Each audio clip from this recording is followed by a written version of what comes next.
Licorice Pizza, the new movie from Paul Thomas Anderson, centers on this musician girl who falls for the 15-year-old son of this actor, giving us 2 hours of a Sam and Diane plot. For our younger audience, that's a reference to this great show called Cheers, which is about alcoholics. The movie features Bradley Cooper, who looks more or less like a Muppet. I mean, you have to agree with that, right? No. But there's one clip from the trailer I really wanted to see, where Bradley Cooper does this dance scene with some brushes that didn't even end up in the damn movie. What the hell, Paul Thomas Anderson? That's like that time in Rogue One, where they promised me even more K2SO banter than they delivered. The captain says you are a friend. I will not kill you. Thanks. Nope, that one wasn't in the movie.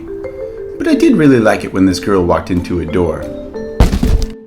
The film gets into some history of the era, like waterbeds and the OPEC energy crisis thing. But I regret to inform you that it really botches the story of Pinball. I mean, it doesn't even mention that George Washington totally loved it. And how can you not mention that if you're talking about pinball?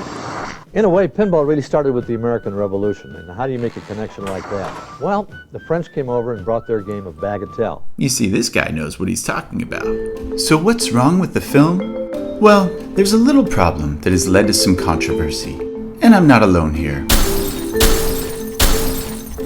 The primary relationship features a romance between an adult and a child. I remember when I dated a girl who was a few years older than me.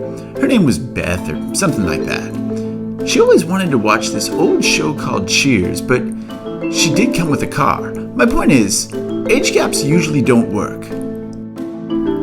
But this is not the age gap I'm speaking of. No, there's another one that destroys this movie. And to figure it out, we'll have to take a quick look at one of the Beatles. In 1973, the year Licorice Pizza is set, Paul McCartney was in Lagos, Nigeria, recording his album, Band on the Run. Because that's what musicians do. They go to Africa and steal things they think are cool. I mean, look at Paul Simon.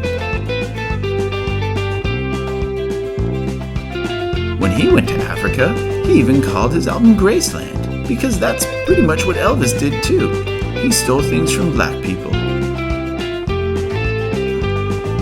So what does this have to do with our age gap problem? Well, Licorice Pizza features a song from Band on the Run called Let Me Roll It. You gave me something I understand. But how is that possible? If the movie is set in the summer of 1973, then how can there be a song that wasn't released until the winter of 1973? Or for that matter, recorded until that fall?